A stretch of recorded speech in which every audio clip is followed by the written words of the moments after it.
अस्सलाम वालेकुम स्टूडेंट्स, उम्मीद है आप खैर वाफियत के साथ होंगे। This is Malik Mohammad Asim, your state teacher. Student, आज जो है फर्स्ट ईयर के स्टूडेंट्स के लिए लॉन्ग क्वेश्चंस के लिए वीडियो बना रहा हूँ और इंशाअल्लाह ताला जो क्वेश्चंस आज की वीडियो में करवाऊंगा, आपने अगर उसे अच्छे से प्रिपेयर कर लिया और स्टेप बाय स्टेप देखा, ना कि सिर्फ मैं जो बोर्ड पे करवा रहा हूँ और वो बातें जो साथ आपको बताऊंगा आपने नोट की, तो इंशाल्लाह ये जो आज का लेक्चर है वो आप लोगों के लिए बहुत फायदेमंद होगा। टोटल जो है वो 8 to 9 क्वेश्चंस करवाऊंगा मैं आज के लेक्चर में लॉन्ग, और मुझे पूरी उम्मीद है इंशाल्लाह इन 8 to 9 क्वेश्चन से आपका जो है लॉन्ग क्वेश्चन वाला जो सेक्शन सी है आपके स्टैट्स के पेपर का वो कंप्लीट कवर हो जाएगा। किसी स्टूडेंट को कोई परेशानी नहीं आएगी। इसलिए आप लोगों ने पूरा साल आप लोग मेहनत नहीं इतनी करते, तो बेटा ये आपने वीडियो एंड तक लाजमी देखनी है ताकि आप लोगों को किसी भी क्वेश्चन में कोई प्रॉब्लम ना आए। तो थैंक यू सो मच, बहुत अच्छा रिस्पांस दिया मुझे सेकंड ईयर के स्टूडेंट्स ने, और जो चीज़ें बताई थी वो चीज़ें आई भी और स्टूडेंट ने उस तरह रिगार्ड भी किया, मुझे बहुत अच्छा लगा।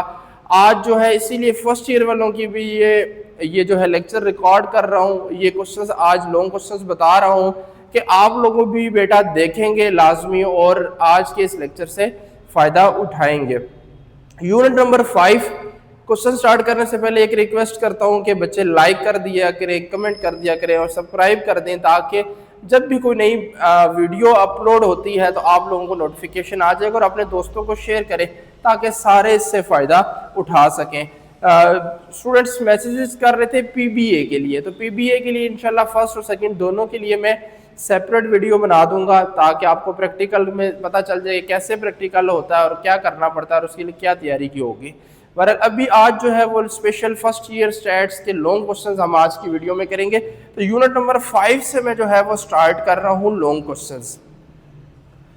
पहला क्वेश्चन है आपका, find the chain indices from the following price relative of 3 commodities using the geometric mean as an average. Find the chain indices आपने फाइंड करना है। 3 कमोडिटीज आपको दी गई है, ए बी और सी दी गई है, और ईयर्स आपको दिए गए हैं 2014 से 2018 तक। अच्छा, यहाँ पे देखें using the geometric mean as an average, मैं ज्योमेट्रिक मीन से कंप्लीट क्वेश्चन करूंगा, लेकिन ये यूजिंग एज एन मीडियन भी कहा जा सकता है, यूजिंग एज एन मीन भी कहा जा सकता है, वो भी क्वेश्चन के आखिर में मैं एक्सप्लेन कर दूंगा। बहरहाल बड़ा इंपॉर्टेंट क्वेश्चन है स्टूडेंट, आपने इसको लाजमी तैयार करना है। हम इसके से अब जो है हम क्वेश्चन स्टार्ट करते हैं।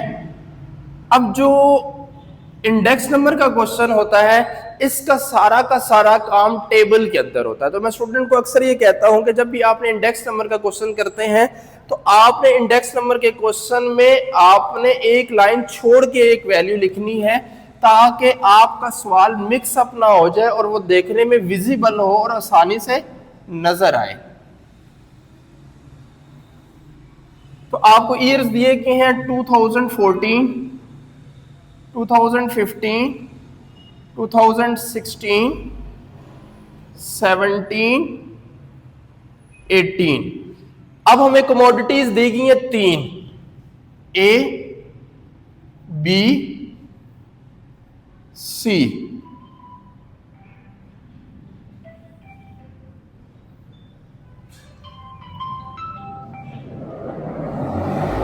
अच्छा, अब आपने स्टूडेंट ये आपको प्राइस रिलेटिव्स दिए गए, देखिए from the following price relative of 3 commodities. आप जब भी चेन इंडाइसिस का क्वेश्चन दिया जाता है, चाहे एक कमोडिटी हो, 2 हो, 3 हो, सबसे पहले आप लिंक रिलेटिव निकालते हैं। तो ये क्या हमारे पास होंगे जो हम फाइंड करेंगे, दैट इज लिंक रिलेटिव।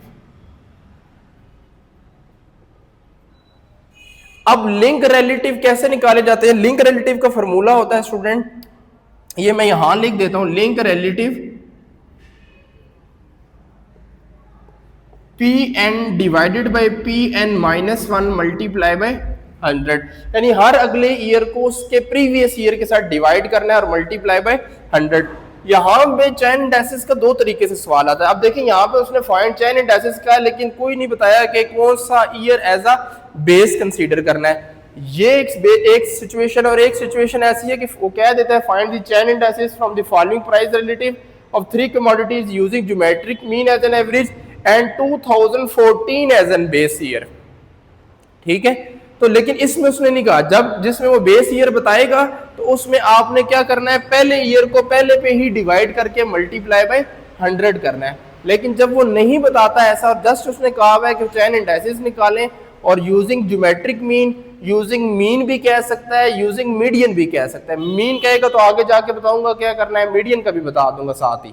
ठीक है, लेकिन अब उसने जब नहीं बताया हुआ कि बेस कोई भी ईयर नहीं कंसीडर किया हुआ, तो फिर आप क्या करेंगे, जो फर्स्ट ईयर की वैल्यू है वो आपने एज इट इज लिखनी है। 81, 77 और 119 ये आपने एज इट इज लिखनी है।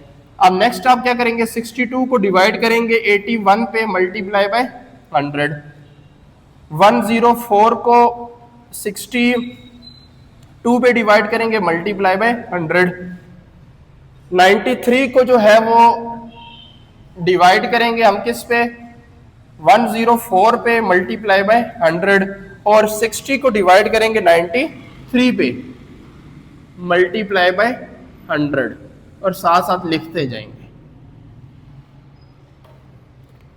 62 डिवाइडेड बाय 81 मल्टीप्लाई बाय 100, तो ये वैल्यू हमारे पास आ गई है 76.54।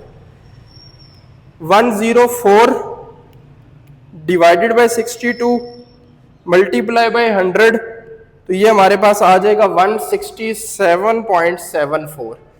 93 डिवाइडेड बाय 104 मल्टीप्लाई बाय 100, तो ये वैल्यू हमारे पास आ जाएगी 89.42। क्या आ रही है स्टूडेंट, 93 को किस पे डिवाइड किया, 104 पे मल्टीप्लाई बाय 100, तो ये हमारे पास आया 89। Next 60 divided bye 93 multiply by 100, तो ये हमारे पास रिजल्ट आ गया 64.52।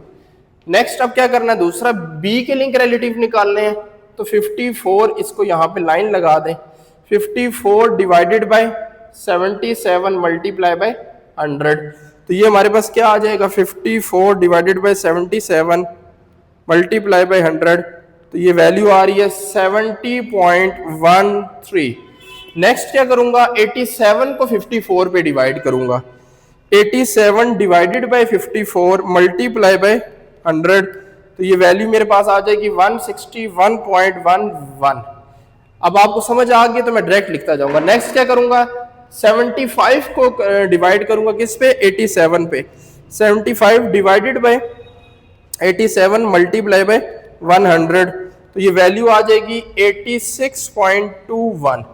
नेक्स्ट 43 को 75 पे डिवाइड करूं, 43 डिवाइडेड बाय 75 मल्टीप्लाई बाय 100, तो ये वैल्यू आ जाएगी 57.33। अब 119 सी वाला कॉलम है, 128 divided by 119 multiply by 100, 128 divided by 119 multiply by 100, ये वैल्यू आ जाएगी 107.56।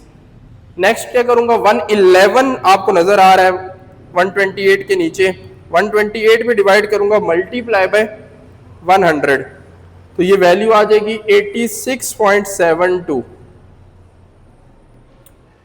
क्या किया स्टूडेंट, 111 को हमने 128 में डिवाइड किया, 154 डिवाइडेड बाय 111 मल्टीप्लाई बाय 100, तो ये हमारे पास वैल्यू आ गई 138.74। नेक्स्ट 165 डिवाइडेड बाय 154, इस वैल्यू को इस पे डिवाइड करूंगा मल्टीप्लाई बाय 100, तो ये वैल्यू आ गई हमारे पास 107.14। अब जब आपने ये निकाल लिए स्टूडेंट्स, क्या सारे लिंक रिलेटिव फाइंड कर लिए हैं, उसके बाद अगला काम है आपका ज्योमेट्रिक मीन फाइंड करना। यही फर्क आता है यहां से सवाल में। अगर उसने मीन कह देता तो इन सारी वैल्यूज को सम करते और 3 पे डिवाइड कर देते। अगर वो यहाँ पे मीडियन कह देता तो इधर मीडियन की हेडिंग देते। अब देखिए इन तीनों का मीडियन निकालना, तो सबसे बड़ी वैल्यू है, सबसे छोटी है, ये इसका मीडियन आ रहा है। इसी तरह यहाँ इसका मीडियन निकालना, तो ये सबसे बड़ी है, ये सबसे छोटी है, ये मीडियन आ रहा है। तो यहाँ पे ज्योमेट्रिक मीन निकालना है, और ज्योमेट्रिक मीन का क्या फार्मूला होता है? ज्योमेट्रिक मीन होता है, अगर 3 नंबर्स का आपने ज्योमेट्रिक मीन निकालना है तो x1 into x2 into x3 power 1/3। तो यही काम मैं करूंगा, इन तीनों को मल्टीप्लाई करवाऊंगा। 81 मल्टीप्लाई बाय 77, यहाँ लिखूंगा तो जगह ज्यादा हो जाएगी, यहाँ आपको बता देता हूँ। 81 77 119 पावर 1/3, तो ब्रैकेट 119 पावर 1/3। तो ये हमारे पास पहली वैल्यू आ रही है 90.54। अच्छा जी, next 76.54 multiply 70.13 multiply by 107.56 power 1/3। तो ये हमारे पास दूसरी वैल्यू आ रही है 83.27। नेक्स्ट है जी 167.74 multiply by 161.11 multiply by 86.72 power 1/3। ये हमारे पास आ गई 132.83। नेक्स्ट है इन तीनों को मल्टीप्लाई करवाएं। 89.74 multiply by 86.21 multiply by 138.74 power 1/3। तो ये वैल्यू हमारे पास 102.38 आ गई है। नेक्स्ट इन तीनों को मल्टीप्लाई करवाएं तो ये आ जाएगा 64.52 मल्टीप्लाई 57.33 मल्टीप्लाई बाय 107.14 पावर 1/3। तो ये हमारे पास लास्ट आ गया 73.45। ये ज्योमेट्रिक मीन भी आप लोगों ने निकाली। लास्ट अब आपका काम है चेन इंडाइसिस, जो चीज हमने फाइंड करने के लिए सारा ये काम किया है। अब चेन इंडाइसिस में पहला काम ये है कि जो वैल्यू ये आई है ना, ये आप एज इट इज, पहली वैल्यू एज इट इज लिख दें। अब इस वैल्यू को इससे मल्टीप्लाई करें, 90.54 को मल्टीप्लाई करें किससे? 83.27 से, और डिवाइडेड बाय 100 कर। फर्स्ट वैल्यू स्टूडेंट आपने एज इट इज लिख देनी है। इस वैल्यू को आप 90.54 को मल्टीप्लाई करवाएंगे 83.27 से और डिवाइडेड बाय 100, तो ये आपके पास आ जाएगा 75.39। अब इस वैल्यू को आप इससे मल्टीप्लाई करवा दें 132.83 डिवाइडेड बाय 100, तो ये आपके पास आ जाएगा 10.14। इसको इससे मल्टीप्लाई करवा दें 102.38 डिवाइडेड बाय 100, तो ये आपके पास वैल्यू आ जाएगी 102.53। इसको नेक्स्ट वाली वैल्यू से मल्टीप्लाई करवा दें 73.45 डिवाइडेड बाय 100, तो ये आपके पास रिजल्ट आ जाएगा 75.30। तो ये स्टूडेंट आपके पास चेन इंडाइसिस का कॉलम आ गया है। और ये तरीका कार है जब भी आपको प्राइस रिलेटिव्स दिया गए हो और आपको चेन इंडाइसिस फाइंड करने का कहेगा, तो ये तरीका कार है। उम्मीद है आपको इस क्वेश्चन की समझ आ गई होगी। इसमें दो चीजें थी, अगर आपको ईयर दिया गया एज अ बेस तो आपने फिर पहली वैल्यू जो आपकी सारी वो 100 आती है, लेकिन अगर आपको ईयर नहीं दिया गया तो पहली वैल्यू आपने एज इट इज लिखनी है और अगली वैल्यू से आपने प्रीवियस ईयर पे डिवाइड करके आपने अपना क्वेश्चन आगे कंटिन्यू करना है। मूव हम करते हैं अब नेक्स्ट क्वेश्चन नंबर 2 की तरफ। नेक्स्ट क्वेश्चन नंबर 2 है, from the following data find the index number for 2019 with 2018 as a base year. आपने इंडेक्स नंबर फाइंड करना है लेस्पियर से भी, पार्शियस से भी और फिशर से भी, और ये डेटा आपको गिवन दिया गया है। ये क्वेश्चन जो है वो जो स्टूडेंट जिनको आता है वेल डन, जिनको नहीं आता ये स्टूडेंट अगर क्वेश्चन में पेपर आ जाता है, क्वेश्चन में सवाल आ जाता है तो ये समझे फ्री के नंबर है। इंतहाई आसान क्वेश्चन है और बड़ी आसानी से हो जाएगा, आपने थोड़ी सी तवज्जो देनी है। अच्छा, फार्मूलाज तो आपको आने चाहिए, लेस्पियर के भी, पार्शियस के भी, फिशर के भी मैं लिखता हूं। उससे पहले जो हमने करना क्या है, सॉल्यूशन आपने ये डेटा सारा इसी तरह लिखना है।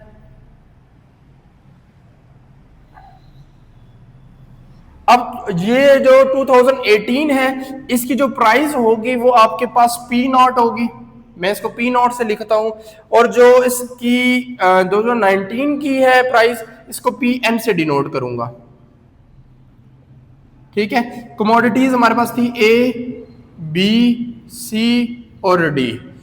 ठीक है, अब P0 क्या है मेरे पास, आप देखते जाए 64, 40, 18, 58।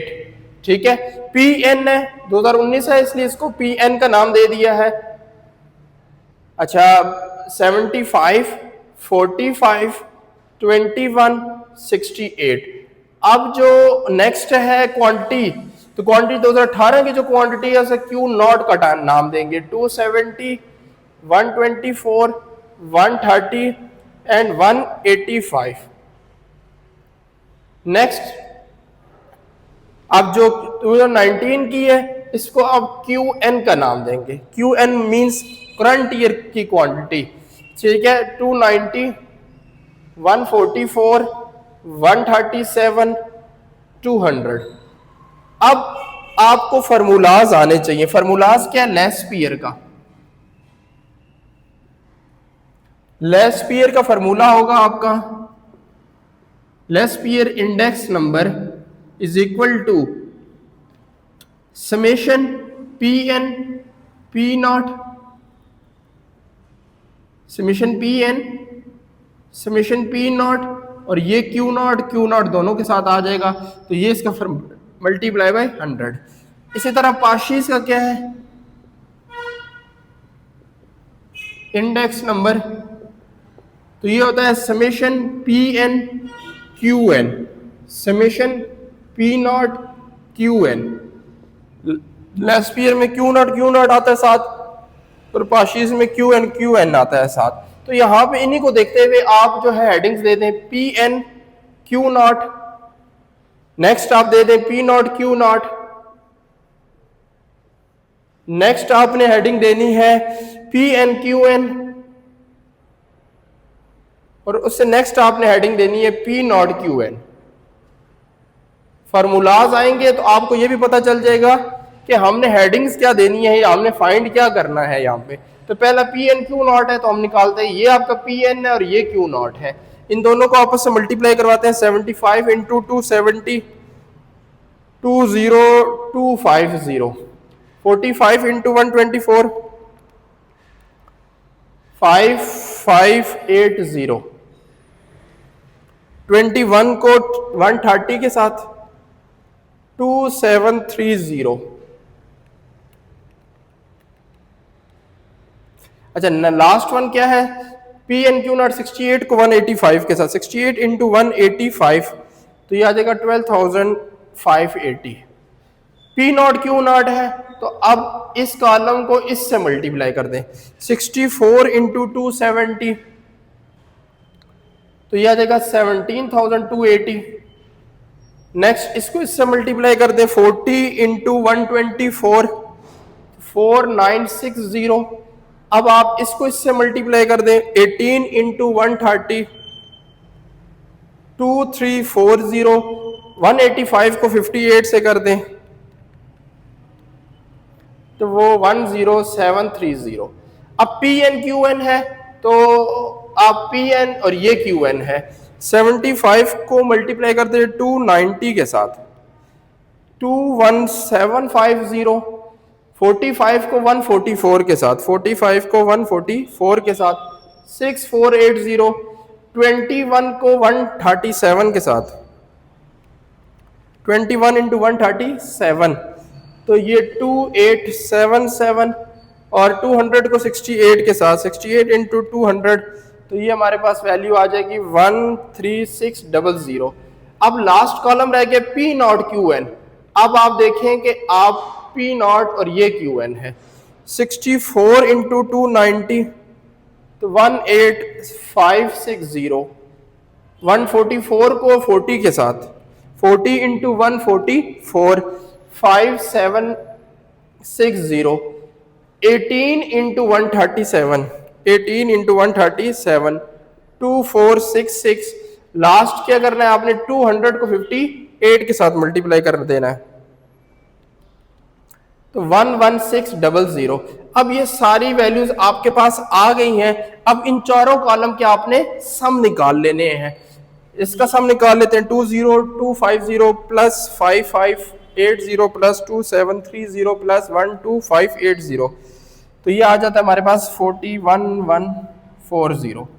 नेक्स्ट कॉलम का निकाल लेते हैं 49602340100730। तो ये हमारे पास आ रहा है 35310। नेक्स्ट का सम निकाल लेते हैं 217506480 प्लस ये हमारे पास आ रहा है 44707। Next 18560 plus 5760 2466 and 11600। 18560 plus 5760 plus 2466 plus 11600। तो ये हमारे पास आ गया 38386। चारों सम आ गए। आपने जस्ट फार्मूले में पुट करने। अब देखिए ये फार्मूला मैंने लिखा हुआ है, इसमें मैं पुट कर देता हूँ लेस पीयर के। पी एन क्यू नॉट क्या है 41140 p n q not. P not q not क्या है 35310 मल्टीप्लाई बाई 100। तो इन दोनों को डिवाइड करता हूँ 41140 डिवाइडेड बाय 35310 मल्टीप्लाई बाय 100। तो ये हमारे पास रिजल्ट आ गया है 116.51। क्लियर हो गया। अब इसका रिजल्ट पुट करते हैं। इसका रिजल्ट आया 44707। इसका सम आया है पी एन क्यू एन का, और पी नॉट क्यू एन का सम आया हमारे पास 38386 मल्टीप्लाई बाय 100। तो 44707 डिवाइडेड बाय 38386 मल्टीप्लाई बाय 100। तो ये हमारे पास वैल्यू आ गई है 116.46। ठीक हो गया। अब जो लास्ट फार्मूला आपके पास होता है ना फिशर का, किसका फार्मूला फिशर का। अब फिशर का फार्मूला आपको मैं लिखवाता हूं।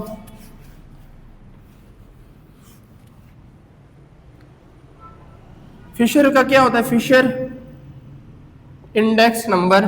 तो इसका फार्मूला इन्हीं दोनों को अगर आप मल्टीप्लाई कर दें लेस पीयर और पार्शियस को, summation p n q not summation p not q not summation p n q n divided by summation p n p not q n, यानी जो लेस पीयर और पार्शियस के फार्मूलाज है इन्हीं का मल्टीप्लाई करें और स्क्वायर रूट ले लें तो आपके पास फिशर आ जाता है।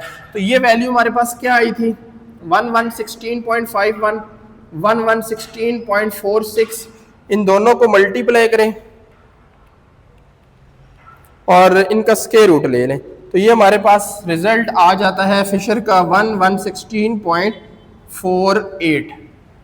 तो ये तरीकाकार है स्टूडेंट आपका लेस पीयर पार्शियस और फिशर।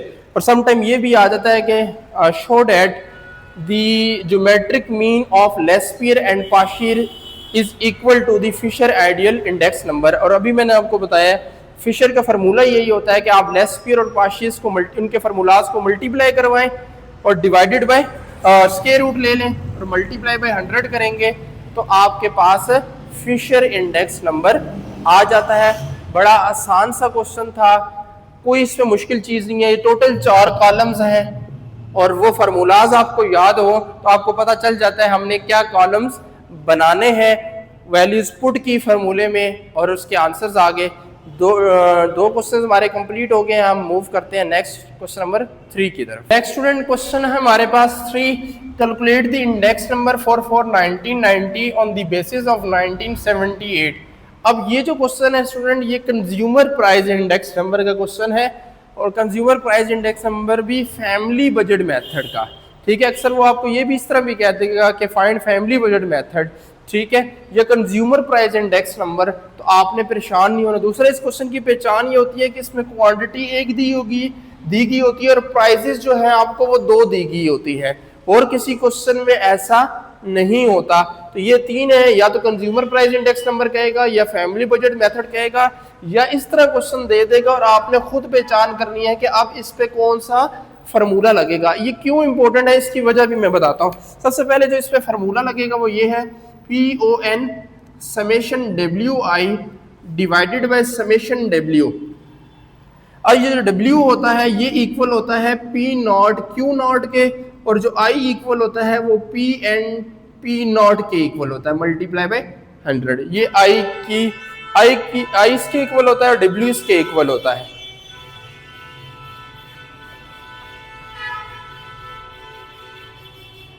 अब स्टूडेंट्स जो है हम क्या करेंगे, आपका जो ये क्वेश्चन इंपॉर्टेंट होने की ये वजह होती है, मैं अभी इसमें 7 सॉल्यूशन में बताता हूं। कमोडिटीज आपको दी गई हैं ये सारी, आपने इसी तरह लिखनी है।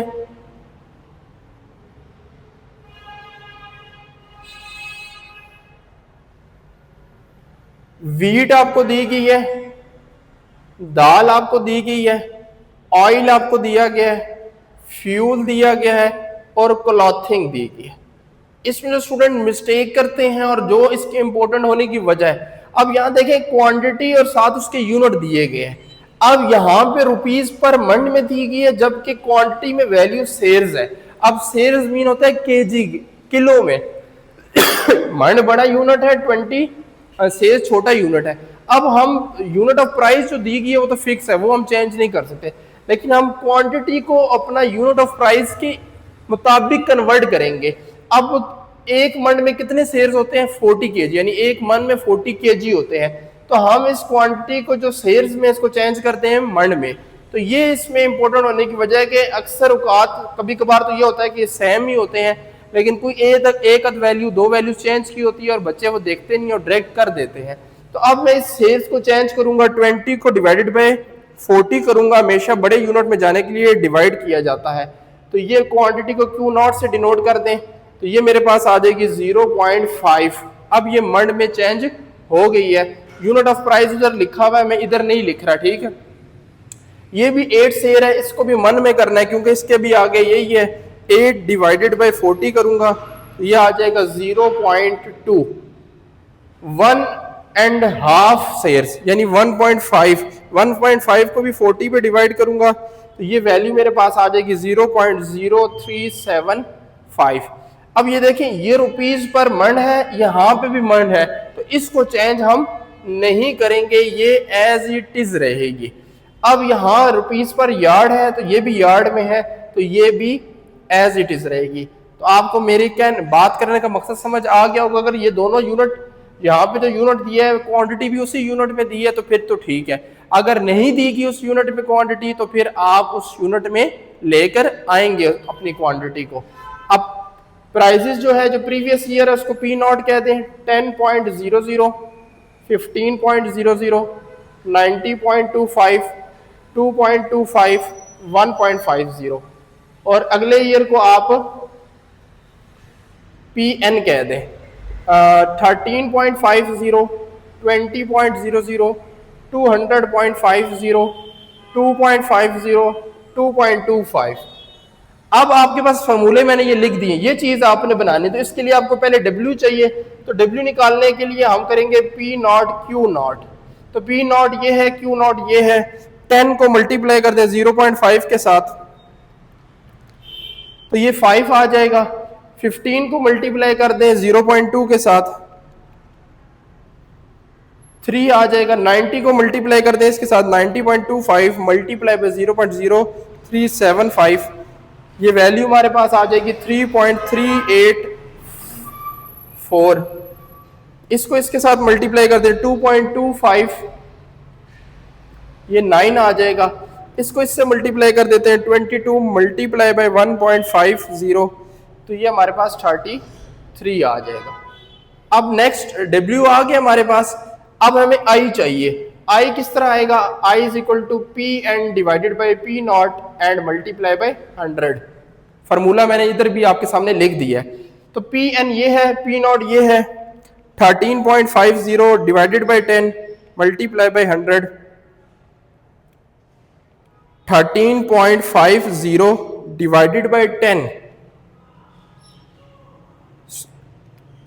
50 डिवाइडेड बाई 10 मल्टीप्लाई बाई 100, ये हमारे पास आ रहा है 135।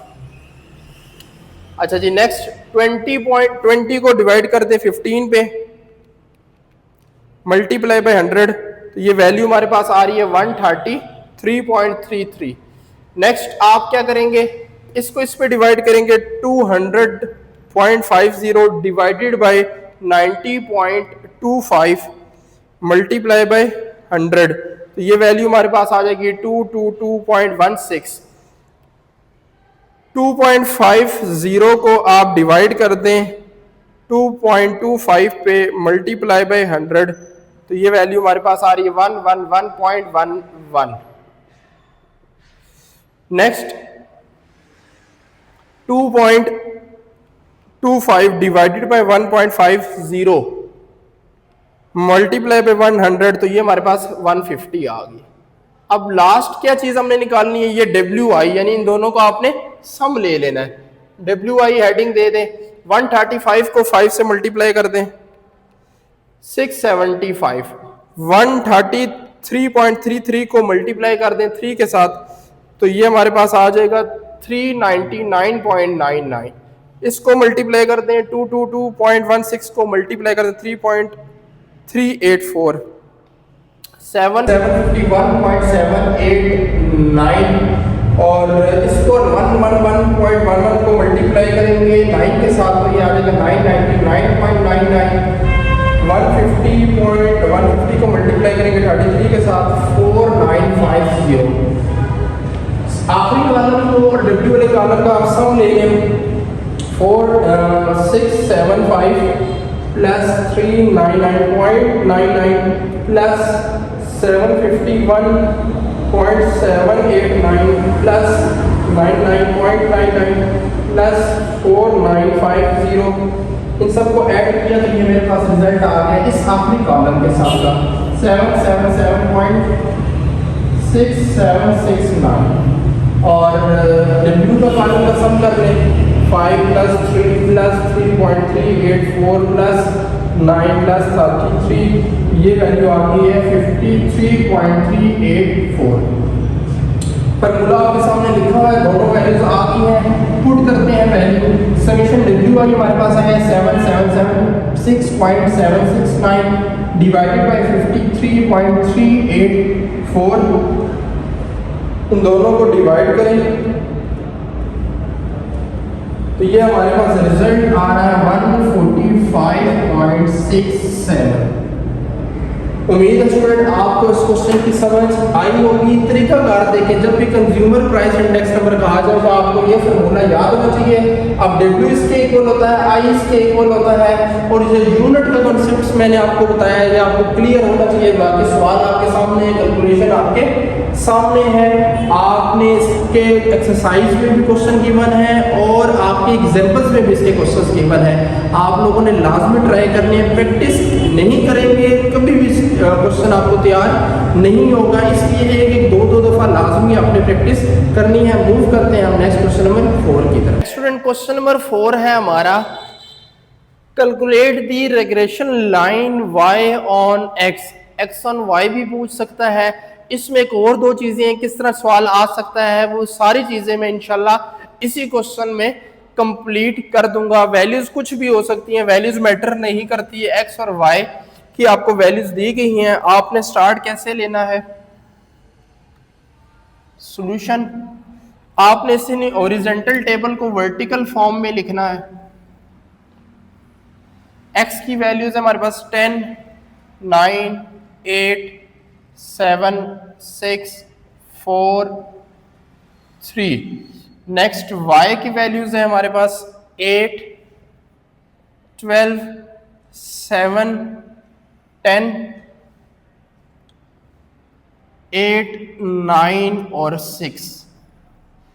अब रेग्रेशन मॉडल लिख लेते हैं। सबसे पहले हमने जो फाइंड करना है, y hat is equal to a plus b x.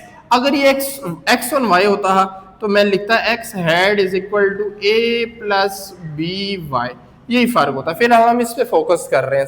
मैं साथ साथ जिस तरह की चीजें पॉसिबल बन सकती हैं वो सारी आपको इंशाल्लाह क्वेश्चन में साथ साथ बताता रहूं। अब बी का क्या फॉर्मूला है, y on x, n summation x y minus summation x summation y divided by n summation x square minus summation x का होल स्क्वायर। ये फॉर्मूला आपका बी वाई ऑन एक्स। अगर x ऑन y होता तो ये जो यहाँ पे सिर्फ आपका डिनोमिनेटर चेंज होता है, n summation y square minus summation y का होल स्क्वायर, ये चेंजिंग होती, बाकी सारा फॉर्मूला यही होता। ठीक है, और एक फॉर्मूला है हमारे पास y बार माइनस बी एक्स बार। तो पहले हम इस फॉर्मूले के अकॉर्डिंग हमें क्या क्या चीज चाहिए, एक ये, एक चीज ये चाहिए।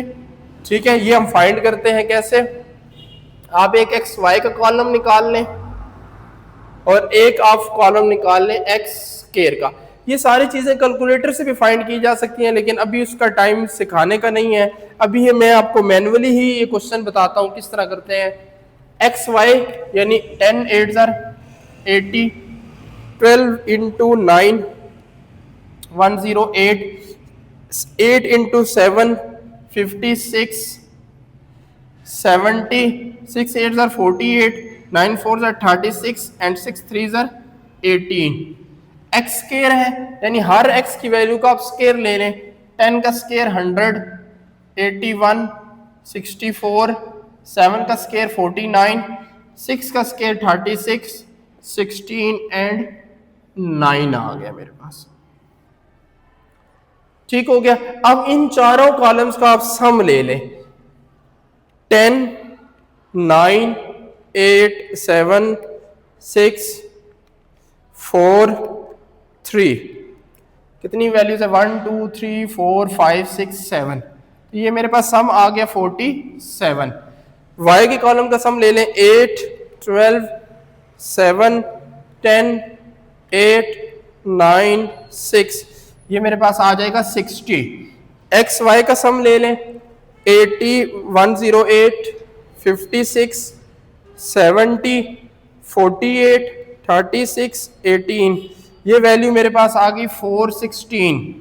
नेक्स्ट एक्स स्क्वायर का सम ले लें, 100 plus 81 plus 64 plus 49 plus 36 16 and 9, तो ये हमारे पास आ गया 355। नाउ पुटिंग दी वैल्यूज, फॉर्मूले आपके सामने लिखे हुए हैं, हम इसमें वैल्यूज को पुटिंग करते हैं, पुटिंग वैल्यूज। सो बी वाई एक्स मेरे पास आ जाएगा, एन कितना था, 1 2 3 4 5 6 7 वैल्यूज हैं, तो 7 into summation x y 416 minus summation x 47 summation y 60 divided by 7 summation x square 355 summation x square की जगह, एंड समेशन एक्स का होल स्क्वायर है तो माइनस 47 का होल स्क्वायर। तो ऊपर न्यूमरेटर को लिख लेता हूं, या आप सारा एक ही दफा भी लिख सकते हैं। 7 इंटू 46 322 माइनस 47 इंटू 60, 7 इंटू 4 16 है, 2 9 1 2 माइनस 47 इंटू 60 2 8 2 0, 7 इंटू 355 485 माइनस 47 का होल स्क्वायर 2209, तो ये आपके पास क्या आ जाएगा स्टूडेंट, 2912 माइनस 2820, तो ये 92 आ गया, डिवाइडेड बाय 2485 माइनस 2209, तो ये 276, दोनों को डिवाइड कर दें तो ये वैल्यू हमारे पास आ गई है 0.33, ये आपके पास बी वाई ऑन एक्स आ गया। अब हमने निकालना है ए क्या होता है, y bar minus b x bar. अब वाई बार कैसे पहले निकालेंगे, summation y over n, summation y क्या है हमारे पास 60 डिवाइडेड बाय 7, तो 60 डिवाइडेड बाय 7 हमारे पास आ जाता है 8.57। एक्स बार क्या आएगा, summation x over n, summation x 47 divided by 7, तो ये वैल्यू हमारे पास आ जाएगी 6.71। अब इसको पुट कर देते हैं, अब यहीं पे पुट कर दें बेशक। y बार की वैल्यू आई है 8.57 माइनस b की वैल्यू आपके पास क्या आई थी 0.33 इंटू एक्स बार आया हमारे पास 6.71। तो ये क्या आ जाएगी 8.57 माइनस 0.33 मल्टीप्लाई बाय 6.71, तो ये वैल्यू हमारे पास आ रही है 6.35। तो a की वैल्यू भी आ गई है, b की वैल्यू भी आ गई है। हम अपने रेग्रेशन मॉडल में पुट करते हैं। रेग्रेशन मॉडल था y hat is equal to a plus b x. So y hat as it is रहेगा, a की वैल्यू आई है 6.35 प्लस 0.33x। आपके b की वैल्यू नेगेटिव भी आ सकती है। a जो होता है डेट इज कॉल्ड इंटरसेप्ट, और जो b होता है इसे कहते हैं डेट इज कॉल्ड स्लोप। तो स्लोप की वैल्यू नेगेटिव भी आ सकती है, पॉजिटिव भी आ सकती है, इंटरसेप्ट की भी वैल्यू जो कोई भी आ सकती है। तो जो वैल्यूज आई थी मैंने आपके सामने पुट कर दी हैं। ये हमारे पास रेग्रेशन मॉडल या regression line y hat is equal to a plus b x आ गया। अब सम टाइम ये होता है कि इससे आगे कहा जाता है कि कोई x की वैल्यू दे देगा, x की वैल्यू क्या देगा 135, तो y हैड क्या आएगा। तो आप x की वैल्यू इसमें इस अपने जो लीनियर इक्वेशन आई है इसमें x की जगह पुट कर देंगे, आपके पास एस्टिमेटेड वैल्यू y हैड की आ जाएगी। या फिर वो सम टाइम क्वेश्चन में ये कह देता है show that summation y minus y hat is equal to 0, y minus y hat is equal to 0। तो फिर हम क्या करते हैं, y हैड कैसे निकाला जाता है, यहाँ y हैड की सारी इक्वेशन लिखेंगे, x की जगह 1 बाय 1 एक एक वैल्यू पुट कर देंगे जाएंगे, पहले 10 फिर 9, तो आपके पास y हैड की वैल्यूज आती रहेंगी। जैसे यहाँ 10 पुट करूंगा तो y हैड की एक वैल्यू आ जाएगी, फिर 9 पुट करूंगा y हैड की एक वैल्यू आ जाएगी, 8 पुट करूंगा y हैड की एक वैल्यू आ जाएगी, 7 पुट करूंगा y हैड की एक वैल्यू आ जाएगी, 6 पुट करूंगा y हैड की एक वैल्यू आ जाएगी। तो इस तरह फिर आगे कॉलम आप बना लेंगे y माइनस y हैड। इसे एरर भी कहते हैं, e के इक्वल होता है, e is equal to y minus y hat. हर वैल्यू में से y की हर वैल्यू में से इस y हैड को माइनस करेंगे और इसका सम लेंगे तो ये 0 आ जाएगा या क्लोज टू 0 वैल्यू आती है अगर आप डेसिमल में पॉइंट्स में भी आंसर आता है तो ये दो तीन चीजें आपकी रेग्रेशन लाइन में पूछी जा सकती है आपसे। या जस्ट कहा जाएगा रेग्रेशन लाइन फाइंड करें तो बहुत काम आसान है, या साथ कोई x की वैल्यू दे देगा, कोई एस्टिमेटेड वैल्यू दे देगा, या y की दे देगा या x की दे देगा, आपने जस्ट पुट करनी है और y हैड की एस्टिमेटेड वैल्यू दे देगी, या ज्यादा से ज्यादा ये शो ऐड करने का कह देगा कि ये चीज शो करें। तो वो आपको मैंने बता दिया कि y हैड कैसे निकालना है और नेक्स्ट कॉलम कैसे निकालना है। कोई भी क्वेश्चन है तो आप लोग कमेंट बॉक्स में पूछ सकते हैं। आपके पास एक दिन होगा और एक दिन में बड़ी आसानी से आप लोग ये 8 to 9 क्वेश्चन जो मैं इस वीडियो में कंप्लीट करवाऊंगा वो आप कर सकते हैं। तो अब हम मूव करते हैं स्टूडेंट नेक्स्ट क्वेश्चन नंबर 5 की तरफ। नेक्स्ट स्टूडेंट क्वेश्चन नंबर 5 है, और जितने भी ये मैं क्वेश्चंस करवा रहा हूँ ये बहुत ही important exam point of view से क्वेश्चंस हैं। कोई भी स्टूडेंट चाहता है अगर मेरे लॉन्ग क्वेश्चंस कवर हो जाएं तो ये जो 8 to 9 क्वेश्चंस मैं करवा रहा हूँ ये कंप्लीट कर ले, और प्रैक्टिस आपने लाजमी करनी है। एक्सरसाइज के जो क्वेश्चंस लेके इनको लाजमी आपने रिवाइज लाजमी करना है। The following table shows the marks obtained by students in physics and statistics, compute the correlation coefficient. ठीक है, कोरिलेशन कोफिशिएंट मीन यानी आपने स्मॉल r की वैल्यू निकालनी है। तो सबसे पहले तो हमें इसका फार्मूला आना चाहिए। फार्मूला आता होगा तो हमें पता है कि हमने क्या फाइंड क्या करना है। Correlation coefficient x on y या y ऑन x ये एक ही बात होती है, n summation x y minus summation x summation y। इसके और भी फार्मूले हैं लेकिन ये मुझे इजी लगता है। Square root n summation x square minus summation x का whole square, n summation y square minus summation y का होल स्क्वायर। तो ये इसका कोरिलेशन कोफिशिएंट का ये फार्मूला है। अब इसमें जितने भी सम यूज हो रहे हैं ये सारे के सारे हमने फाइंड करने हैं। आपने ये जो अपना टेबल गिवन है फिजिक्स के मार्क्स और आप देख रहे हैं फिजिक्स वालों भी देखो, स्टैट्स में नंबर ज़्यादा आते हैं, बस शर्त ये है कि स्टूडेंट थोड़ा सा पढ़ ले। तो स्टैट्स 1 है स्पेशली, ये आपका मार्क्स देने वाला सब्जेक्ट है। आप उसको थोड़ा सा दिलचस्पी से पढ़े तो बड़ी आसानी से आप 80+ मार्क्स इसमें ले सकते हैं। अच्छा जी, एक्स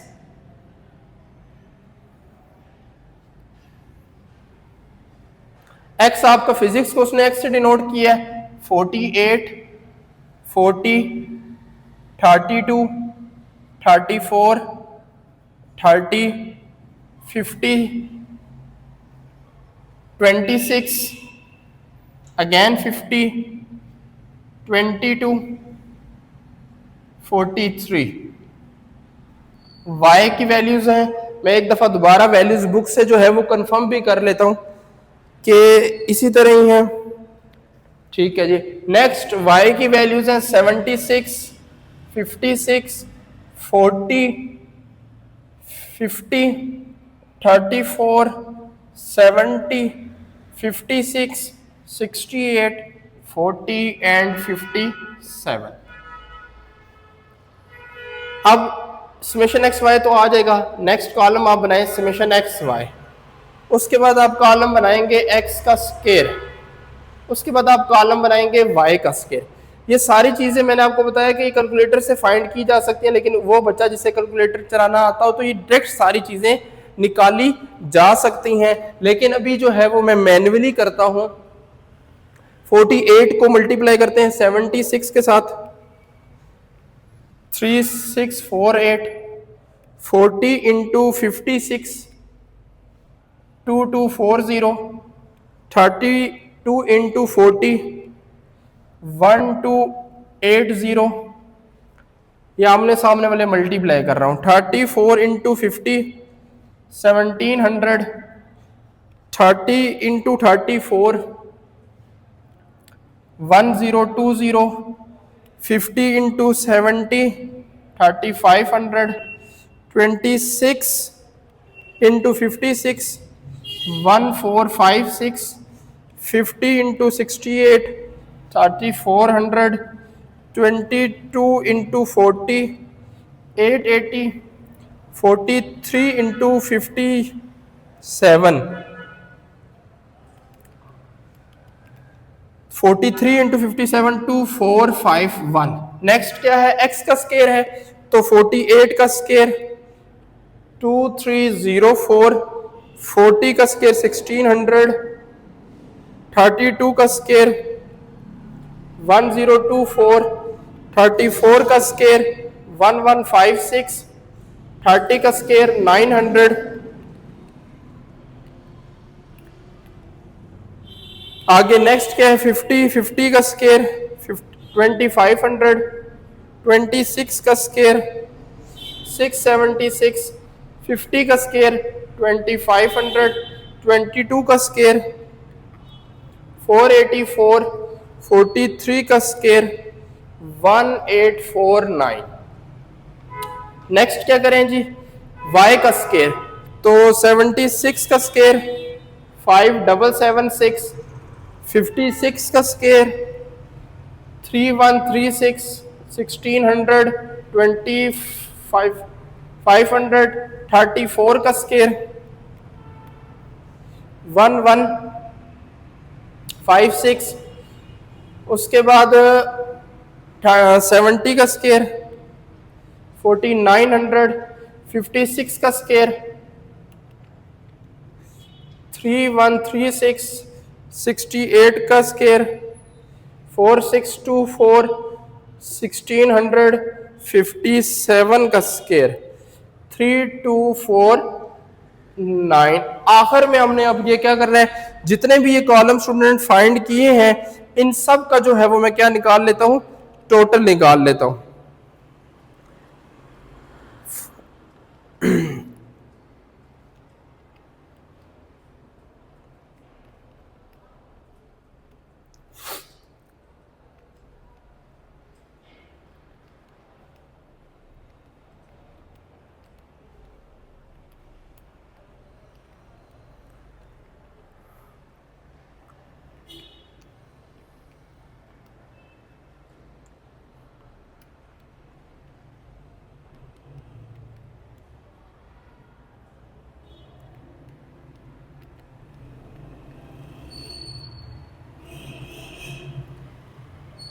तो जी स्टूडेंट इस x समेशन x करें तो ये हमारे पास समेशन x आ जाता है 375।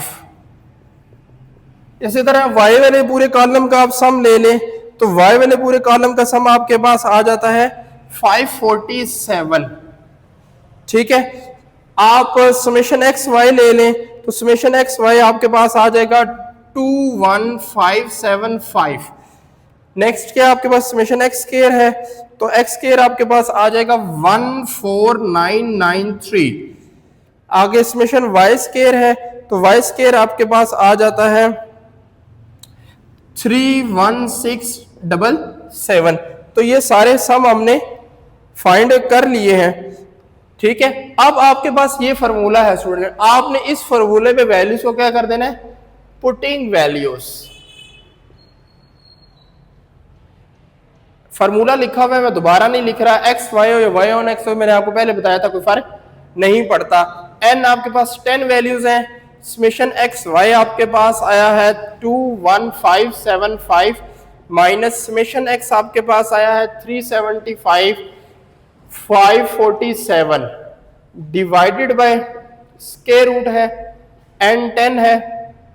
समेशन एक्स स्क्वायर आपके पास आया है 14993 माइनस 375 का होल स्क्वायर, ये ब्रैकेट क्लोज 10।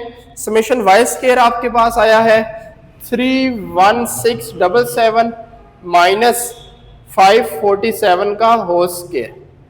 इस सारे को एक दफा कैलकुलेटर पे आप करें तो आपके पास रिजल्ट आ जाएगा 0.83। क्या आ रहा है, 0.83। याद रखिएगा जो कोफिशिएंट ऑफ कोरिलेशन यानी आर है, आर की वैल्यू -1 से 1 तक होती है। अगर -1 से छोटी आ रही है या 1 से बड़ी आ रही है, इसके बीच में कुछ भी आ सकता है, नेगेटिव पॉजिटिव कुछ भी आ सकता है। लेकिन अगर 1 से बड़ी या -1 से छोटी आ रही है, इट्स मीन आप लोगों ने कोई गलती की है। अगर कोई स्टूडेंट ये क्वेश्चन जो है कैलकुलेटर से सीखना चाहता है तो वो मुझे मैसेज कीजिएगा, इसके लिए फिर एक शॉर्ट सी वीडियो बना दूंगा कि ये सारा डेटा कैसे कैलकुलेटर में सेव करते हैं और ये आर की वैल्यू, इवन ये सारे सम, हर चीज कैलकुलेटर से कैसे फाइंड की जाती है। अगर आप लोग इसमें इंटरेस्टेड हुए तो इसके लिए एक शॉर्ट सी वीडियो बना दूंगा, इधर बताता तो टाइम ज्यादा लग जाता। तो ये तरीका कार है स्टूडेंट कोरिलेशन कोफिशिएंट जो है कि फाइंड करने का। एक्स और वाई आपको गिवन था, फार्मूला आपको याद होना चाहिए। फार्मूला याद है तो ये कॉलम्स आपने 3 कॉलम बनाने हैं। ये 3 कॉलम बनाने के बाद इन सारे कॉलम्स का आपने सम फाइंड कर लेना है। सम फाइंड करने के बाद आपने वैल्यूज को पुट करना है, आपके पास कोरिलेशन कोफिशिएंट की वैल्यू आ जाएगी। किसी किस्म का कोई क्वेश्चन है आप मुझे कमेंट में मैसेज करें, पूछें मुझसे। हम अब मूव करते हैं नेक्स्ट क्वेश्चन नंबर 6 की तरफ। नेक्स्ट स्टूडेंट क्वेश्चन नंबर हमारे पास 6 है और बहुत ही इंपॉर्टेंट क्वेश्चन है, सेमी एवरेज। लास्ट यूनिट जो आपका है टाइम सीरीज का, उससे है ये टॉपिक, और सेमी एवरेज का क्वेश्चन बहुत ही इंपॉर्टेंट है। आपने इसको समझ के करने की कोशिश करनी है और इसकी प्रैक्टिस लाजमी करनी है। ये मैंने आपके सामने वैल्यूज लिखी है, use semi average method to find the trend values. Trend values find करनी है और ये डेटा आपके सामने गिवन है, ईयर्स दिए गए हैं और वैल्यूज मिलियंस रुपीज में दी गई है, ये सामने आपके लिखी है। अच्छा, ये वैल्यूज, अब ये 10 वैल्यूज है टोटल, इसमें 8 भी आ सकती हैं, 7 भी आ सकती हैं, 9 भी आ सकती हैं, 7, 8, 9, 10 इतनी वैल्यूज आती हैं। आपने इसका तरीका सीखना है। एक दफा आप मेथड सीख के जितना भी डेटा हो आप उसको बड़ी आसानी से कर लेंगे। अच्छा, सबसे पहला काम है सेमी। सेमी का मतलब होता है हाफ, सेमी टोटल फाइंड करना है आपने। तो मैं यहीं से अपना जो है सोल्यूशन भी स्टार्ट कर रहा हूं कि दोबारा नहीं लिख रहा। अब टोटल 10 वैल्यूज हैं तो 1, 2, 3, 4 और ये 5, ये 5 आ गई और ये लास्ट 5। तो मैंने इनको हाफ हाफ कर दिया, ऊपर 5 कर दी, नीचे 5। लेट्स सपोज अगर 9 होती, ये 9 होती, स्टूडेंट अक्सर ये क्वेश्चन पूछते हैं, तो जो आपके क्वेश्चन है मैं कोशिश करूंगा साथ साथ उनको भी सॉल्व। अगर ये 9 होती तो क्या करता, 4 वैल्यूज ऊपर से लेता, 4 वैल्यूज नीचे, सेंटर में एक वैल्यू छोड़ देंगे। जब भी ये ऑड का डेटा होगा ना, 7 होगा या 9 होगा, तो फिर क्या करेंगे, हाफ वैल्यू ऊपर से पिक करेंगे, हाफ वैल्यू, और एक सेंटर में आप छोड़ देंगे। और अगर इवन वैल्यूज होंगी तो फिर तो आपके सामने है ये 5 ऊपर आ गई और 5 नीचे आ गई। क्लियर होगी बात। अब ये जो मैंने ये 5 किए इनका टोटल फाइंड करें। 18.6 प्लस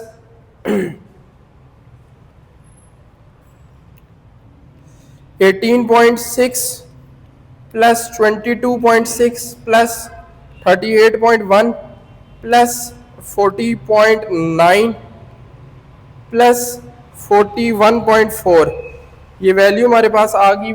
और लिखनी किसके, हमेशा सेंटर वाली वैल्यू के सामने। ये आपको समझाने के लिए मैं एरो के साइन डाल रहा हूं। और नीचे वाली 5 वैल्यूज का भी सम कर लें। 40.1 प्लस 46.6 प्लस 60.7 प्लस 52.2 प्लस 53.4, ये हमारे पास वैल्यू आ गई। और इसके सेंटर में लिखनी है, ये आ गई 253। नेक्स्ट हेडिंग आप लोगों ने देनी है सेमी एवरेज। अब कितनी वैल्यूज का ये सम है, 5 वैल्यूज का। तो इसको 5 पे डिवाइड करते हैं। ये ऑलरेडी 253 हुआ था, इसको मैं इसके सामने लिखता हूँ 50.6 आ गया इन 5 वैल्यूज की जो एवरेज आ गई। और 161.6 को हम 5 पे डिवाइड करेंगे तो ये मेरे पास वैल्यू आ जाएगी 32.32। तो यहां तक तो स्टूडेंट कोई काम मुश्किल नहीं था, आसान था। क्या किया, 5 जितनी वैल्यूज थी उनका हाफ किया, हाफ का टोटल लिख दिया, हाफ की एवरेज, हाफ का टोटल, हाफ की। अब इससे आगे समझने वाली बात है। अब इससे आगे हम निकालेंगे ट्रेंड वैल्यूज। क्या फाइंड करेंगे, ट्रेंड वैल्यूज। अब किसी तरह का भी सवाल लो, इसका निकालने का तरीका एक ही है। क्या करना है, जहां यहां तक आप अब काम कर लेंगे ना, तो आपकी ये अपर वैल्यू है, ये लोअर वैल्यू है। आपने अपर वैल्यू में से लोअर वैल्यू को माइनस कर देना है, हमेशा यही करना है। नीचे वाली वैल्यू के जो एवरेज आई है उसमें से ऊपर वाली माइनस कर देनी है। 50.6 माइनस 32.32, और ये मैं यहां पे साइड पे लिखता हूं। ये मेरे पास आ गया जी, इसका जो डिफरेंस आया वो 18.28 आया। अब ये कितने ईयर का डिफरेंस है ये देखें, यहां से यहां तक चले 1 2 3 4 और 5, ये मेरे पास आया है 5 ईयर। आप ये समझ डिफरेंस आया, ये रफ कर रहा हूं, ठीक है। अब मैंने ट्रेंड वैल्यू तो हर ईयर की निकालनी है, तो मुझे एक ईयर का चाहिए। तो क्या करूंगा, 1 ईयर डिफरेंस। तो 18.28 को स्टूडेंट 5 पे डिवाइड कर दें। जब आप 5 पे डिवाइड करेंगे तो ये वैल्यू हमारे पास आ जाएगी 3.656। अब ये जो आ गया है हमारे पास स्टूडेंट, वो 1 ईयर का डिफरेंस आ गया 3.656। अब चूंकि ये देखें, ये वैल्यू एक ऑलरेडी एक वैल्यू के सामने ही है, ठीक है, यानी कि ये इसको यहां इसके सामने लिख सकते हैं 32.32। अगर लेट्स सपोज कुछ सवाल ऐसे होते हैं कि ये जो आपका सेंटर है ये इन दोनों वैल्यूज के मिड में बन रहा होता है। मैं इसलिए सारी चीजें क्लियर कर रहा हूं कि कोई भी इससे रिलेटेड क्वेश्चन आए तो आप लोग क्लियर कर लें। अगर लेट्स सपोज, क्योंकि हमेशा आपने वैल्यूज को सम करके लिखना उसके सेंटर में ही होता है। अगर 4 वैल्यूज होती है तो उनका सेंटर 2 वैल्यूज के दरमियान में बन रहा होता है। अगर ऐसी सिचुएशन किसी सवाल में होगी तो आप अगेन 1 ईयर के डिफरेंस को भी 2 पे डिवाइड करके हाफ ईयर का डिफरेंस निकालेंगे और उस हाफ से ऊपर जाने के लिए माइनस करेंगे और नीचे जाने के लिए प्लस करेंगे। क्लियर हो गई बात। अब मैं इसका बताता हूं, ये ट्रेंड वैल्यू कैसे गई, इन दोनों का डिफरेंस निकाला, उसको 5 पे डिवाइड किया क्योंकि 5 ईयर्स का गैप था, तो ये मेरे पास वैल्यू 1 ईयर का डिफरेंस आ गया। अब इससे ऊपर जाने के लिए ये वैल्यू माइनस करूंगा और नीचे आने के लिए ये वैल्यू ऐड करूंगा। तो 32.32 में से माइनस करूंगा 3.656, तो ये मेरे पास आ जाएगा 28.664। अब इससे ऊपर जाने के लिए फिर इसी वैल्यू में से 3.656 माइनस करूंगा तो ये आ जाएगा 25.008।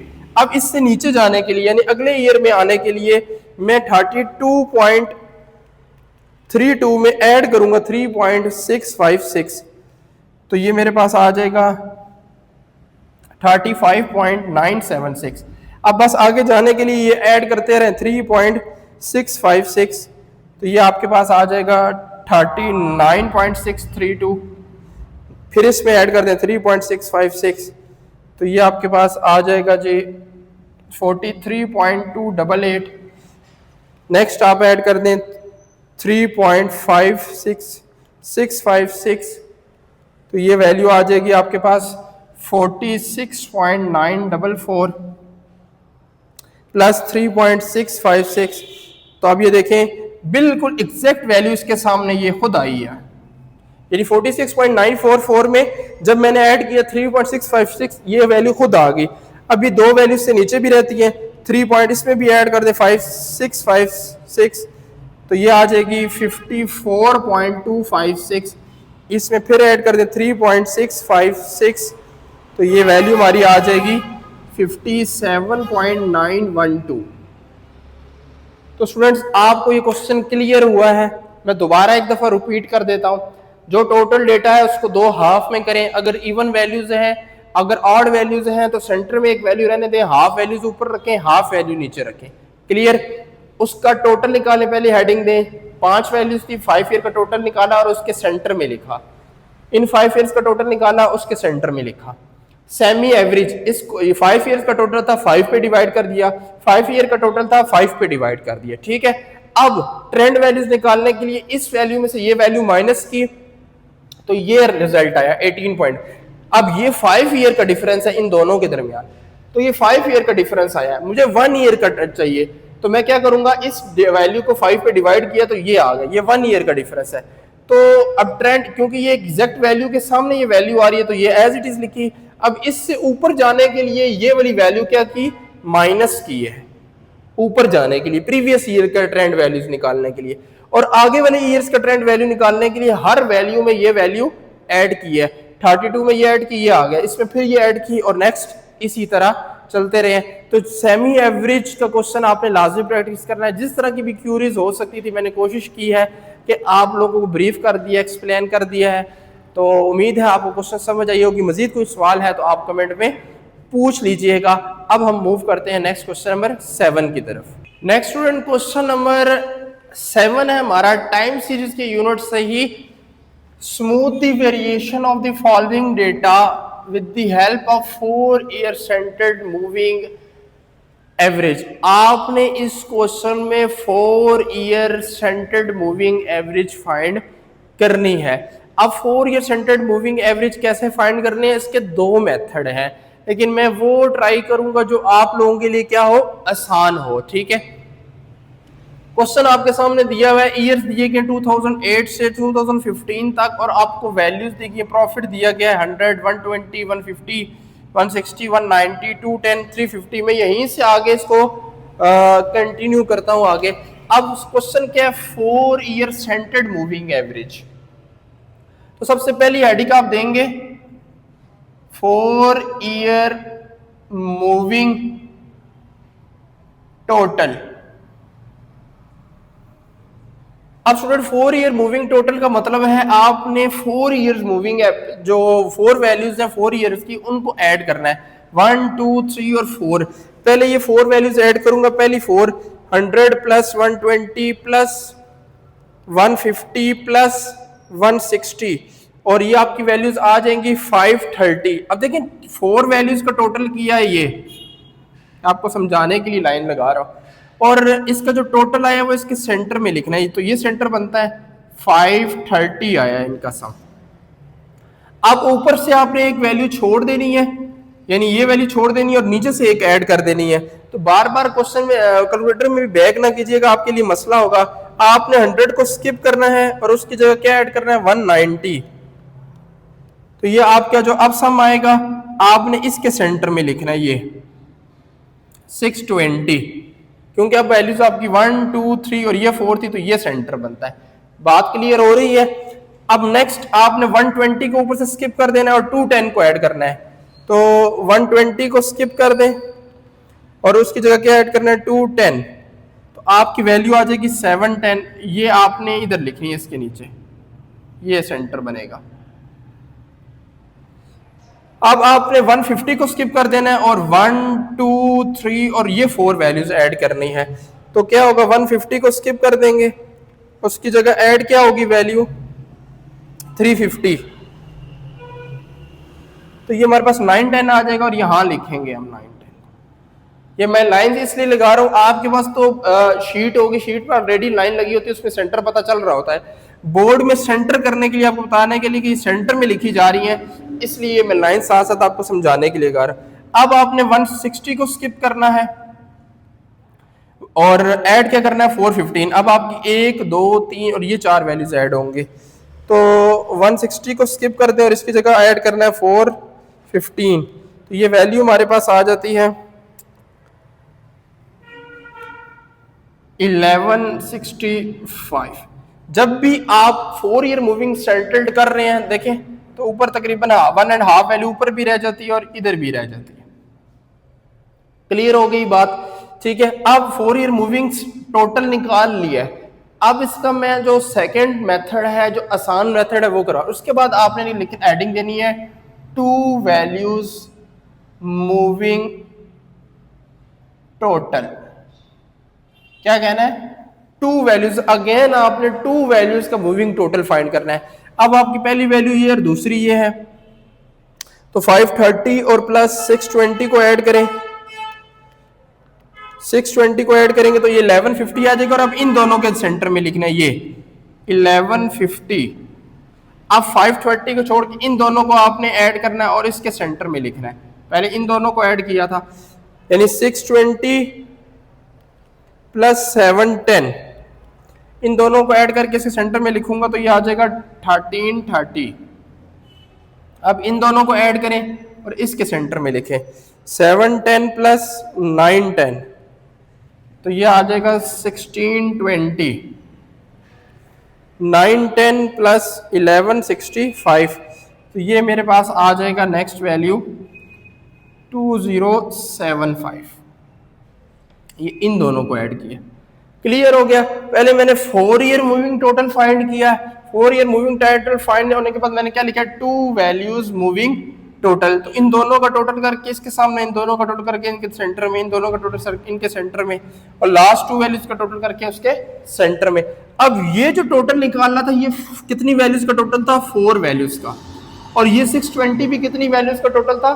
4 ईयर के मूविंग टोटल था। अब इस 4 वैल्यूज ये थी, 4 वैल्यूज ये थी। जब इन दोनों का सम निकाला तो अब ये कितनी वैल्यूज का सम आ रहा है जी? 8 वैल्यूज का सम आ रहा है।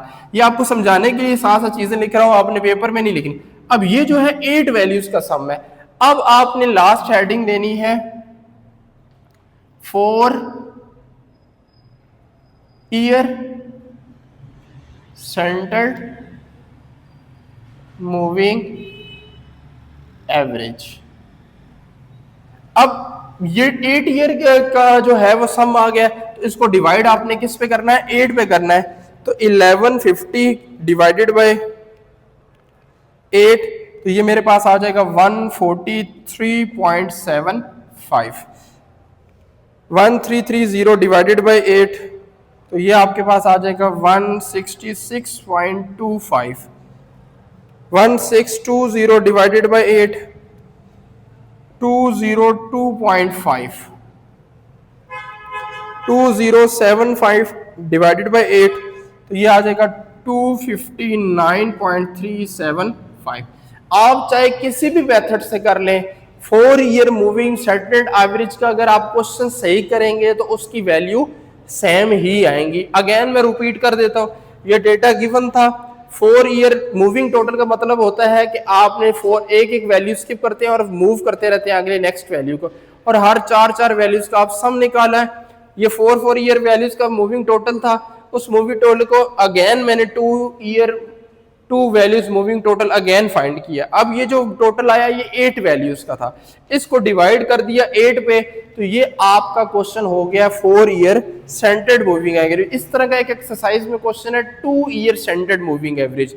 उसमें ये होता है कि आपने 2 ईयर मूविंग टोटल निकालना है, अगेन उसका 2 वैल्यूज मूविंग टोटल निकाल के और एक ही दफा 4 पे डिवाइड कर देंगे। तो वो क्वेश्चन भी आपने प्रैक्टिस लाजमी करनी है। टाइम सीरीज के यूनिट में से मैंने आपको 2 टॉपिक करवाए हैं, सेमी एवरेज और 4 ईयर सेंटर्ड और 2 ईयर सेंटर्ड। ये तरीकाकार इनका एक ही है। इवन कि इसमें से अगर ये भी आ जाए ना 4 ईयर क्वार्टर्ड मूविंग एवरेज, तो वो उसमें सिर्फ क्वार्टर आता है, यानी एक आप ना एक ईयर को हम होता है ना अक्सर इसमें फर्क क्या है, ये अब टाइम नहीं होता तो मैं इतनी डिटेल में जाता नहीं हूँ कि आप यूँ समझते हैं कि आप एक इंस्टॉलमेंट कभी देते हैं साल बाद ना, अगर वो इंस्टॉलमेंट आप एक साल में 4 दफा देंगे तो इसको कहते हैं क्वार्टर्ड ना, क्वार्टर्ड का डेल्टा। तो आपका 4 ईयर क्वार्टर्ड मूविंग एवरेज वो भी बिल्कुल सेम मेथड से होता है। उसमें ये होता है कि ईयर्स कम दे दिए जाते हैं और हर ईयर की 4-4 वैल्यूज होती हैं, तो टोटल मिला के 10-12 वैल्यूज वो भी बन जाती है, लेकिन उसको भी सॉल्व करने का तरीका बिल्कुल एज इट इज है, कोई फर्क नहीं है। तो आपने ये क्वेश्चन सेमी एवरेज और 4 year moving average, 4 year quartered moving average, ये एक जैसे क्वेश्चंस हैं, आपने लाजमी प्रैक्टिस करने हैं, ये बोर्ड पॉइंट ऑफ व्यू से इंपॉर्टेंट है। 7 क्वेश्चन हो गए हैं, लास्ट 8 क्वेश्चन हमारा, एक और क्वेश्चन रह गया है, वो करके हमारा लेक्चर कंप्लीट हो जाएगा। मूव करते हैं हम क्वेश्चन नंबर 8 की तरफ। स्टूडेंट क्वेश्चन नंबर 8 है हमारे पास, find arithmetic mean, median and mode from the following data. आपको डेटा गिवन है और आपने इस डेटा से तीनों एवरेजेस फाइंड करनी है। अब आप देख रहे हैं कि ग्रुप डेटा का सवाल है, क्लासेस दी गई है, फ्रीक्वेंसी दी गई है, इधर से ही मैं आगे क्वेश्चन स्टार्ट करूंगा। अब सबसे पहले हम स्टार्ट करते हैं arithmetic mean, that is x bar. X bar is equal to summation f x divided by summation f. ये फॉर्मूला है आपका अरिथमेटिक मीन का। इसके लिए भी हम सबसे पहले हमें एक्स निकालना है।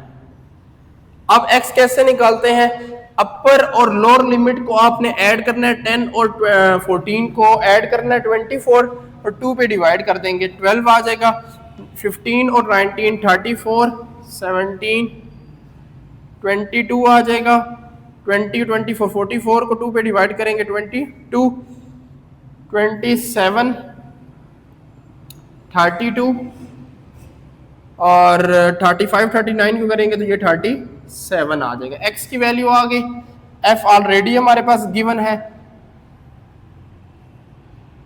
हम fx निकाल लेते हैं।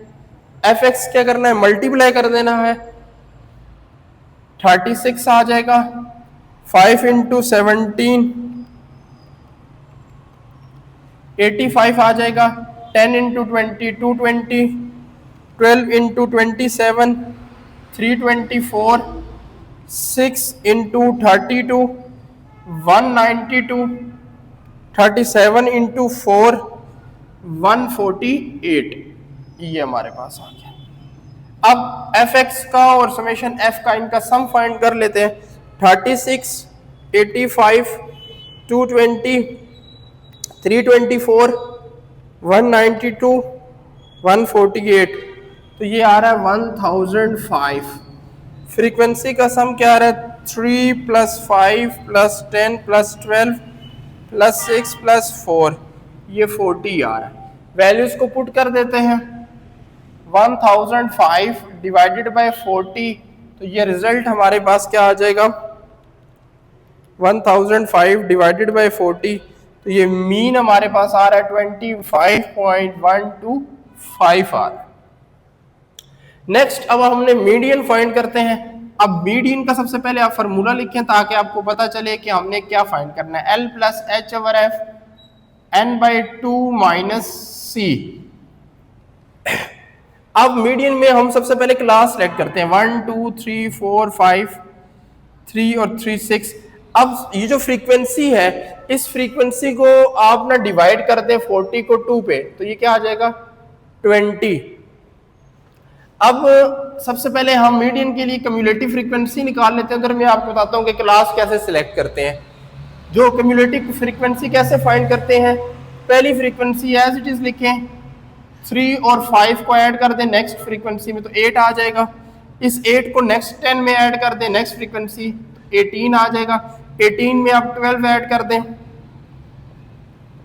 तो ये 30 आ जाएगा, 30 में आप 6 ऐड कर दें, 30 + 6 तो ये 36, और 36 में आप 4 ऐड कर दें तो ये 40 आ जाएगा।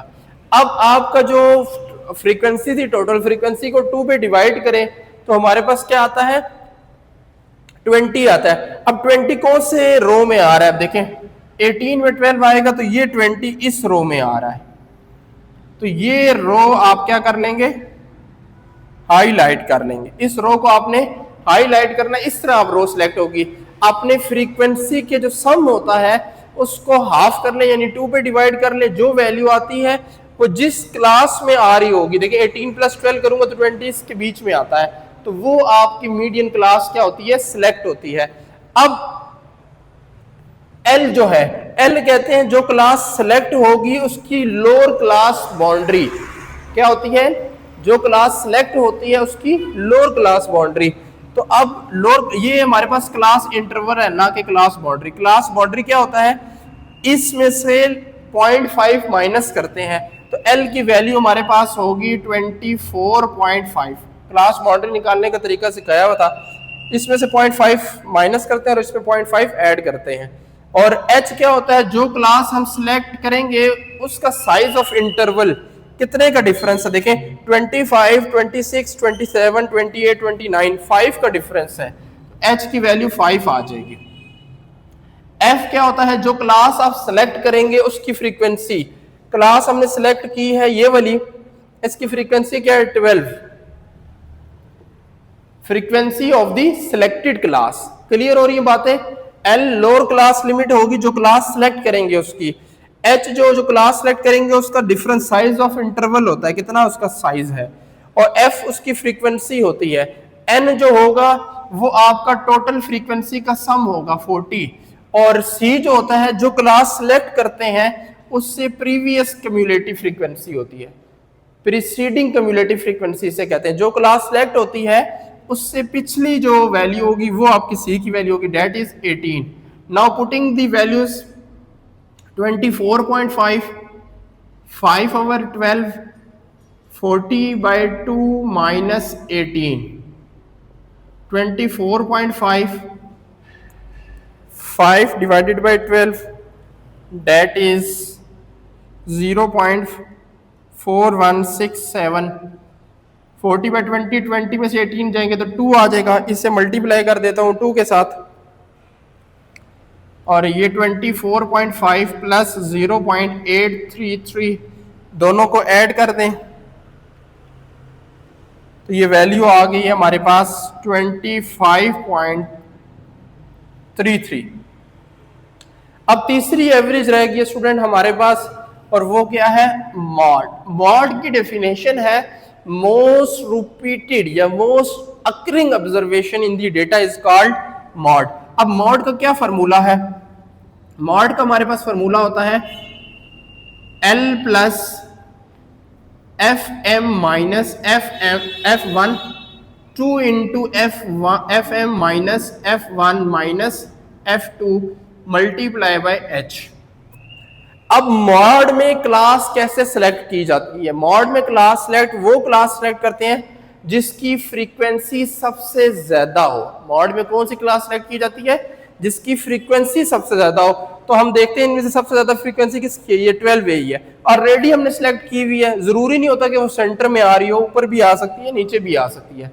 तो मॉड में वो क्लास सिलेक्ट करनी है स्टूडेंट जिसकी फ्रीक्वेंसी सबसे ज्यादा हो। तो ये 12 आ गई है।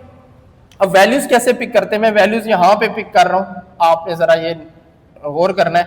एल हमारे पास वही होगा लोअर क्लास बाउंड्री जो हम क्लास सिलेक्ट करते हैं, तो ये 24.5 होगी। एफ एम कहते हैं मॉडल क्लास, यानी जो क्लास सिलेक्ट की है उसकी मैक्सिमम फ्रीक्वेंसी भी आप कह सकते हैं। F1 कहते हैं उससे ऊपर वाली फ्रीक्वेंसी, तो जो क्लास सिलेक्ट हुई है उससे ऊपर वाली फ्रीक्वेंसी 10 है। F2 कहते हैं उससे नीचे वाली फ्रीक्वेंसी, जो क्लास सिलेक्ट हुई है उससे नीचे वाली फ्रीक्वेंसी।